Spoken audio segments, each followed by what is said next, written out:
So most of us have heard about the reverse sear, but what do you know about reverse smoke? So, you know, a hot smoke is a beautiful thing. Everybody thinks low and slow is the only time to smoke, but a hot smoke in the end on a beautiful cut like this Cowboy ribeye is a beautiful thing. Let's get into the action. So first thing we're gonna do is stabilize our Kamado Joe at every time. Then, hold on a second, T. Hey, baby. Thank you, bye. All right, man, I can't. First thing we're gonna do is stabilize our Kamado Joe at 300 degrees Fahrenheit. That's 148.89 Celsius. Wow, so specific. I just looked that up. We just got back from Australia. The big joke there is everything tastes better in Celsius. So look at this big, thick ribeye we've got. This is called the Cowboy cut, right? It's not a Frenched bone, but it's bone attached, and we could French that up easily, right? Frenching just mean to take all the connective tissue and elastin and meat off that bone and showcase it. But I like to eat that rib meat just like it is. So we're gonna season that up as well. Now, first thing I'm gonna do is take a sharp knife and draw across the surface. Those of you who've been watching the channel for a while, we call this scruffing. You've seen it before. Those of you new to the channel, we're creating more surface area as those beautiful flecks of collagen break down and turn into gelatin. These little scruff marks become avenues or roads or highways for flavor to travel. The seasoning mixed with the fat, and you get more caramelization. So we're increasing surface area by scruffing. And don't forget to scruff that beautiful fat cap as well, because we want smoke and season to penetrate through that area as well.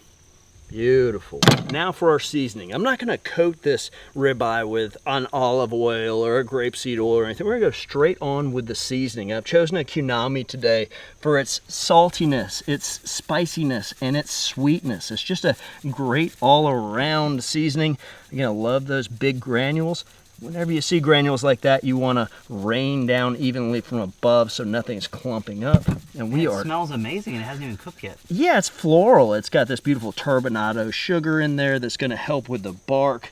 There's a lot of fun things going on in the seasoning. You can see it, you know, how multicolored it is. I believe there's some dehydrated honey in there too, so for some sweetness. Look at that. Nicely coated. Now, again, I mentioned, come on in here. Let's take a look at our grill setup today.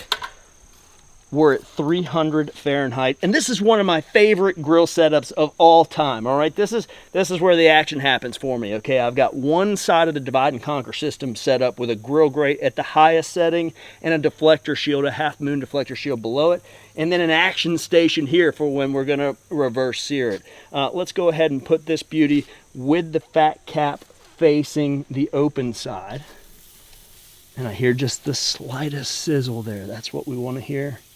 It's a big, thick ribeye. 300 is going to be good. You could do 275. You could do just slightly over 300, but don't go too far.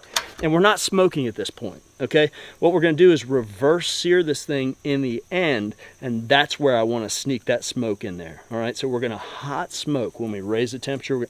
I get ahead of myself. All right, so we're going to be on here. Let's do about 25 minutes, and then give it a turn so we get even caramelization on that semi-indirect side. Stabilized at 300, looking strong. Time and temperatures can be misleading, right? Any recipe is just a loose guideline. If I were to tell you that we're at the 55-minute mark and we're about to flip, well, you know, how heavy is this steak? How big is it? Like this, that, and the other. Let me show you what I'm looking for. Oh, wow. Yeah. Whoa. Come on over here. Look from this side where that fat cap is. In fact, I'll help. I'll flip that steak over just a little bit. Notice the pooling that's occurring. Notice the bubbles that are coming out of the marrow. Notice the bone is starting to, I call shore up, meaning that everything's starting to pull back and it's revealing. That fat cap, beautiful. That's stunning. Look at this. It's starting to see that porcupine effect from the carving. And we're getting some smoke here, okay, from the drippings. So we're smoking right now with our own drippings, which is a cool thing. But look at this side. Bloop. Great caramelization. We're still going to add to that, but multiple levels of complexity with this. Watch this. We're going to take a little bit more of our seasoning. I like this trick. Dry basting. Dry bait. That's right. Dry basting. Hey, you hear about everybody wet basting with, you know, sage brushes and stuff like that. Dry basting, multiple layers of complexity, okay? I don't do that with a very salty seasoning. I don't want to over salt. I don't want to create a salt bomb. I'm going to go ahead and close this so we can capture that.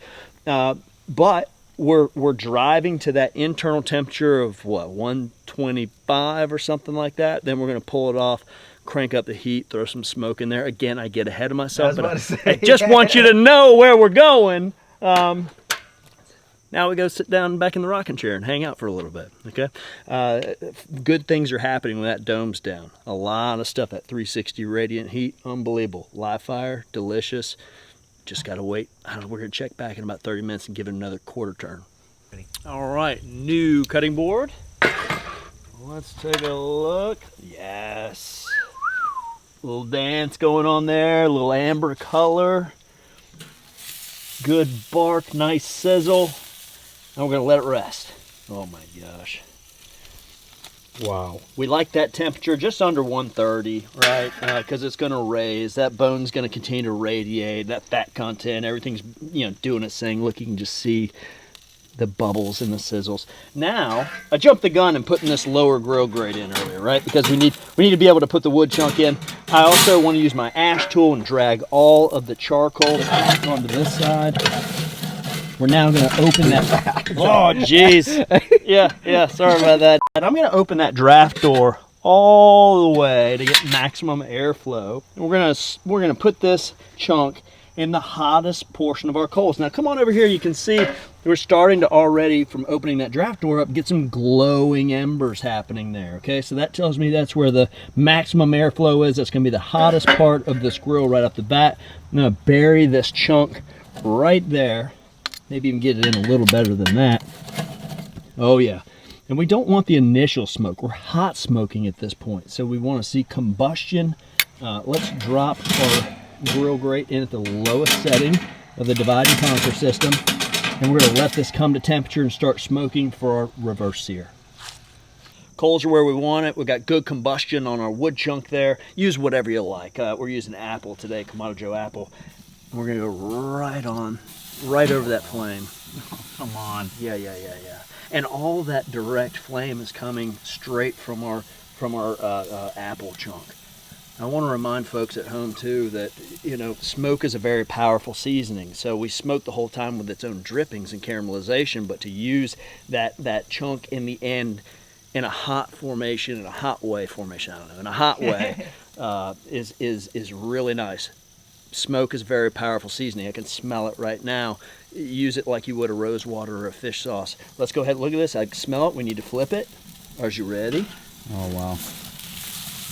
Wow. Yeah, I love that sizzle dance. Pretty stuff. We could close that dome and accept more of it, but I like where we are. A little bit of agitation to get a little flames if you like. That's kind of fun.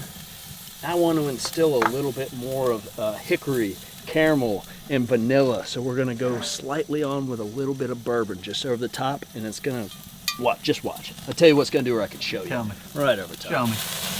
Oh, come on. And now I want to sear that in. Now that it's kind of run with the fat. Oh yeah. Now we're going to flip it and sear it in. We're going to get it on this side as well. Just a little bit. We're not washing off seasoning here. We're just instilling these really complex notes into the crust. And by flipping or continuing to scruff this steak, we're building avenues of flavor. I could wax poetically about this all day long, but we'll just watch. We'll just watch. This is good.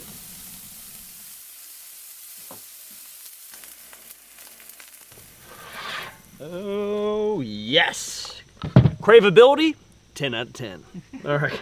Come on in, this is one of my favorite things. We're gonna release the bone. We'll stand it up. So we don't have to rest a second time. We don't have to rest a second time. We already let it rest. We were just putting the finishing touches on it. I cut this a little fat and a little deep so that we got all that deliciousness right there. And don't think I'm gonna forget about you. If you wanted to, you could season this up and throw this back on the grill I'm going to go indirect over here instead of direct. Well, we got a little grease fire going on. Just shut it down.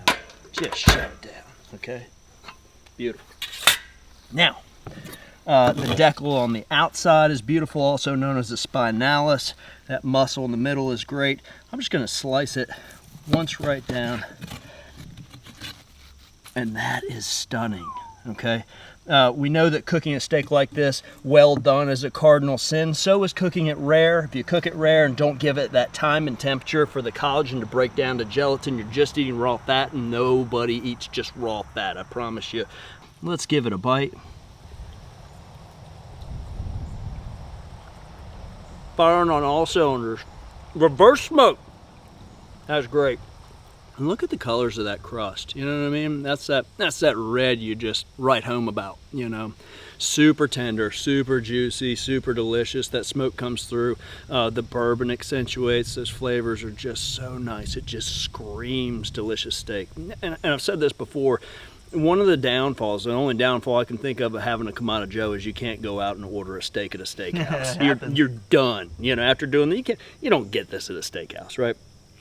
Folks, technique, technique, technique. Have fun. Play around with things. You know what I mean? Hot smoke, reverse sear, different levels, different accessories, sportified dinner. As always, thanks for hanging out with us. From our backyard to yours, cheers and happy grilling.